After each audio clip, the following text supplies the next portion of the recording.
Di situ ada kuburan yang agak kuno. Terdapat pohon randu yang begitu rindang. Konon katanya dulu sewaktu tahun 90-an itu pernah terjadi peperangan yang sangat sengit dengan Randu Pendowodimo yang terletak di Kecamatan Wonotunggal.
Assalamualaikum warahmatullahi wabarakatuh. Waalaikumsalam.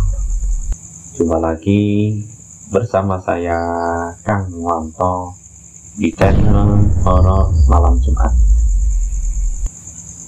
Pemirsa yang budiman, jangan lupa like, subscribe, tekan tombol lonceng untuk senantiasa mengikuti di channel kami yang menceritakan tentang pengalaman misteri dan tentang kisah-kisah misteri khususnya di daerah Kota Batang. Pemirsa yang budiman yang senantiasa mengikuti di channel kami, saya doakan semoga diberi panjang umur, kesehatan, keberkahan rezeki oleh Allah Subhanahu wa Ta'ala. Kali ini ada satu kisah cerita misteri yang diunggah dari Kota Batang, Kecamatan Kandeman, Kabupaten Provinsi Jawa Tengah, di daerah Karanganom. Di situ ada kuburan yang agak kuno. Terdapat pohon randu yang begitu rindang. Konon katanya dulu sewaktu tahun 90-an itu pernah terjadi peperangan yang sangat sengit dengan Randu Pendowodimo yang terletak di Kecamatan Wonotunggal, ikutnya di Kabupaten Batang juga. Bahkan di kuburan tersebut sering terdengar alunan-alunan musik tradisional di hari-hari tertentu. Ada yang pernah mendengar alunan musik tradisional tersebut di hari Selasa Kliwon. Dan ada pula pernah ada seorang petani pernah dikerjain oleh makhluk gaib di daerah situ. Dan bisa dinatakan kuburan tersebut sangat angker. Untuk menyimak cerita selanjutnya, pantengin terus dan like, subscribe di channel kami. Sini saya ditemanin oleh Mas Dupri. Tadi itu pas waktu saya jalan-jalan, pulang dari Pekalongan, saya melihat Mas Dupri itu kayak orang surupan, sendirian, bawa kamera di tengah-tengah kuburan. Bertanya begini Kak, tadi ini saya mau cari makan siang-siang, ngidam lontong campur. Oh gitu. Karena aku keliling-keliling doang. Tapi bawa HP. Oh, iya. Keliling, habis beli lontong campur kan ya. Pas lewat daerah situ yang disebutin nama tadi kuburan. Langsung saya ambil gambarnya pakai kamera. Oh, iya. Ambil kamera kayak orang gila. Iya. Dilihatin orang-orang ngapain. Tadi saya sempat berpikir loh ada kameramen kesasar tuh. Iya.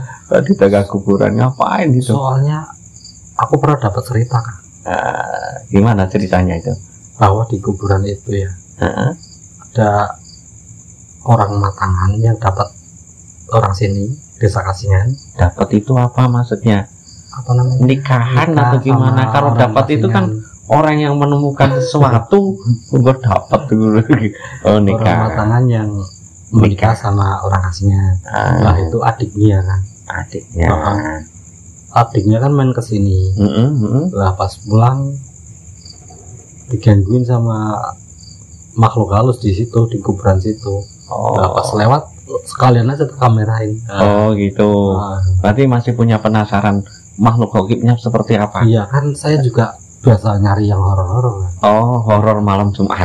Oh gitu. Ya, jadi gitu ceritanya. Itu yang orang Matangan yang meminang wanita cantik Kasingan itu namanya Mas Topik ya. Mas Topik ya. Sama adiknya namanya Nugroho. Ya memang itu pernah cerita tentang pengalaman misterinya. Bahkan ketika ponakannya ulang tahun diajak sama kakaknya ke Kasingan, tidak mau, katanya takut kapok, enggak, khawatir nanti dikapol lagi kepalanya. Ya gitu loh. Ya. Itu ceritanya gimana kan? Bisa tuh ngaplok orang itu. Tidak tahu itu. Nah, besok coba saya mau tanya sama hantunya. Kok bisa aja kaplok? Ya gitu ya. Ya ginilah. Itu ya sebenarnya saya udah dapat ceritanya sih itu. Pas waktu si Nugroho di kaplok itu ya. Jadi dia sewaktu jalan mau arah pulang itu sudah punya pikiran yang tidak enak. Pikiran negatif. Nah, jadi semua cerita itu katanya sewaktu dia mau pulang keluar dari desa Pedukuhan Kasingan itu sudah menyangka-nyangka, wah itu kelihatannya kok serem banget ya kuburan itu. Iya soalnya jalannya gelap. Gelap, belum ada lampu, udah rusak lagi. Jalannya rusak. Nah itulah pas waktu lewat di situ, nah di tengah-tengah di depan pintu gerbang kuburan itu dia itu berpikir yang ndak, sehingga timbul apa itu halusinasi. Entah gimana, terus kok dia dikaplok itu ndak tahu, terus dikaplok kepalanya hampir jatuh katanya itu, hampir jatuh sewaktu mau dikaplok itu hampir jatuh. Nah, langsung dia ngebut aja naik motornya. Ini karena orang asing, setannya belum kenal. Iya, mungkin. Kalau kayak saya udah sering lewat situ, udah apal kan. Iya. Wah, bahkan ada satu kisah cerita loh di situ. Yang sangat fenomenal. Aku dapat ceritaku sama Pak Karjan, si penjual bakso mie ayam sama bakso itu yang letaknya di depan SD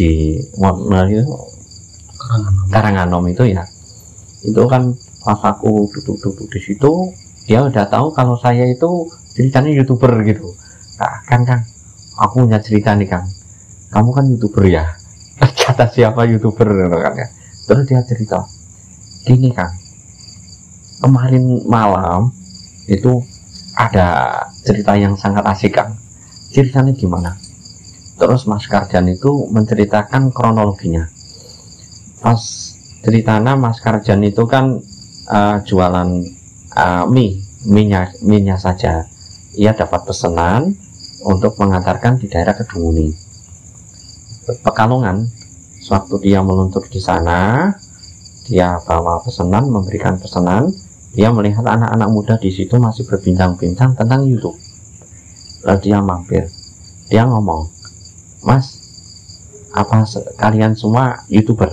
Ya, kamu kalau mau main ke tempat saya, ada tempat yang angker, kuburannya angker, ada pohon yang besar, bahkan ada seperti gua di bagian apa itu pohonnya itu. Nah, ini tim ini sangat semangat banget. Ya Pak, saya kasih alamatnya Pak.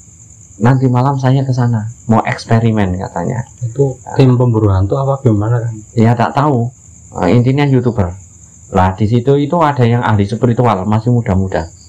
Secara otomatis keilmuannya masih menggebu-gebu, ingin mencoba gitulah. Sama dia kau punya ilmu apa gitu, mau mencoba gitu, interaksi gitu. Nah, sekitar jam 10 malam ia datang ke rumah, ke tempat jualannya Mas Karjan katanya. Nah, setelah gitu Mas Karjan ngomong, ya udah, ini kalian semua udah siap kalau eksperimen di kuburan situ. Udah siap ya. Udah, saya cuma bisa nganter aja ya. Nanti setelah kamu masuk, aku tidak ikut campur, kata Mas Karjan. Setelah itu anak-anak tersebut diantar. Wah, jalan kaki kan agak jauh gitu ya. Jalan kaki menuju kuburan tersebut. Setelah ia masuk ke arah kuburan, Mas Karjan, teman-teman, saya pamitan ya, aku mau pulang dulu. Nah, nanti kalau ada apa-apa lari ke tempat saya, itu Mas Karjan. Nah, semua tim, oke Pak, makasih ya Pak. Nah, gitu, semua tim udah siap, terus berangkat di situ, masuk ke kuburan. Ia pun karena YouTuber kebetulan, ia bawa kameramen besar. Nah, terus bawa ahli apa itu spiritual. Nah, intinya, dan dia bawa piranti, alat-alat itu, ada dupa, ada kembang dan lain-lain lah intinya itu. Nah, singkat cerita, setelah di situ tidak begitu lama gitu, sekitar 1 jam, semua tim itu lari ketakutan, terus menghampiri ke warungnya Pak Karjan. Pas diganggu itu Nah, makhluknya muncul mungkin ya. Mungkin gitu. Wah, dua lari, saking ketakutan, bahkan tidak pakai sendal, saking larinya. Padahal jalan di situ itu tidak aspal, masih jalan rusak, aspal tapi udah rusak. Kalau kita bayangkan lari sakit ya kakinya kan. saking takutnya, saking takutnya, rasa sakit pun terhiraukan. Dia lari saja, terus menjumpai Pak Karjan. Pak, cilaka Pak. Lah, celaka gimana? Loh, teman kamu yang satu di mana? Di sana. Loh, kok ditinggal sih? Nah, Pak Karjan ngomong gitu. Lah, gini Pak, aku mau minta tolong Pak. Di sini ada orang yang pintar nggak Pak? Loh, timnya itu. Iya. Loh, kemana? Loh, ya ada di sini, ada orang pintar. Gini Pak, udah sini duduk dulu santai, terus dibikinkan minum. Setelah minum, terus coba cerita gimana. Pak Karjan ngomong gitu. Nah, ini tim ngomong, YouTuber itu ngomong, Pak gini Pak, tadi ketika saya masuk ke kuburan, terus teman saya yang ahli spiritual itu memanggil arwah-arwah yang di situ. Dia mengucapkan hadir gitu ya. Nah, sekitar 10 menit terdengar gemuruh angin yang begitu kencang Pak, sehingga semua atribut yang di situ itu pura-puranda terkena angin. Wah, kembang, taman, semuanya pura-puranda. Tidak lama kemudian teman saya yang ahli spiritual, entah kenapa suaranya berubah seperti macan. Nah, bahkan memandang saya itu dengan tatapan yang sangat menakutkan, seakan-akan benci banget dengan saya, bahkan mau menggigit saya Pak. Lah, saya takut, saya lari aja Pak. Semua kamera saya tinggal di sana Pak, dan sandal pun saya tinggal di sana. Saya lari. Saya mau minta tolong Pak, tolong carikan orang pintar, teman saya kasihan di sana Pak, gitu katanya. Nah, kesurupan macan ya. Ya mungkin gitu. Terus saking takutnya, terus Pak Karjan yang maunya, yang tadinya itu berpikir tak terjadi apa-apa, Pak Karjan jadi ikut susah, ikut repot ya, ikut repot. Terus dilimpar ke daerah, disuruh yang muda aja. Ya, alhamdulillah di daerah itu Glagombo itu ada orang yang bisa dikatakan fak dalam bidang seperti itu, masih muda. Ya, terus memanggil itu orang masih muda, terus diajak ke situ. Setelah diajak ke situ, melihat ternyata apa itu temannya itu masih goser-goser gitu. Ya layaknya harimau ya. Harimau. Oh, berubah bukan harimau, kayak ular. Setelah itu di situ kan ditanganin sama warga di Karanganom juga, ditanganin, alhamdulillah, terus sembuh dari kesurupan tersebut. Setelah sembuh, entah gimana, ahli apa itu warga tersebut, yaitu orang pintar tersebut, berbincang-bincang. Intinya meminta maaf apabila saudara-saudara kami ini berlaku tidak sopan. Mohon maaf yang sebesar-besarnya. Ini merupakan kekhilafan dari saya. Saya minta maaf ya. Tolong anak-anak ini diampuni. Nah, terus dari sana itu makhluk gaib tersebut katanya ngomong, menitip pesan, jangan sekali-sekali diulangi lagi katanya gitu. Nah, semua tim YouTuber ini semuanya pulang. Alhamdulillah diberi keselamatan aman tanpa ada permasalahan apapun. Itu ya, ini ya, jangan mengganggu ya. Iya. Jangan mengganggu. Terus ya. Lah terus kamu itu tadi siang kok bikin kamera di situ yuk. Apa itu tidak mengusik? Kayaknya enggak, kalau cuma ngambil gitu kan. Dengan niatan apa kamu? Ya iseng-iseng aja. Iseng-iseng. Kalau masuk tuh nggak berani, kalau ngundang roh-roh itu kan takut kan. Jadi kalau ngundang hadir, yang hadir apa? Makhluk lah.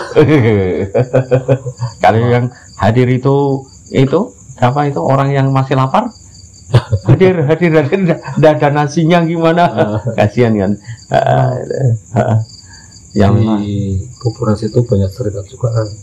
Banyak yang lihat lah. Lihat apa itu di sana? Ya kalau adik saya sendiri ya kan. Yang namanya siapa adik kamu? Asik sama Manap pas habis pulang Kliwonan. Oh ya. Di pasti pintu kuburan. Melihat tuyul. Tapi berepat, matanya itu merah. Takut langsung lari. Naik motor kenceng. Si siapa itu? Manap. Oh, si Manap ya. Si Manap takut kan. Cuma Kliwon malam-malam. Oh ya. Tapi tidak apa-apa. Aman ya. Masih marahi. Mas Manap itu kan sudah masuk warga di daerah sini. Iya. Jadi kakaknya sudah masuk. Jadi aman. Aman ya, aman saja. Alhamdulillah semuanya diberi kesehatan, tidak apa-apa ya. Jadi intinya ini ya, dalam hikmah cerita ini, kita itu yang namanya hidup di dunia tidak sendirian ya.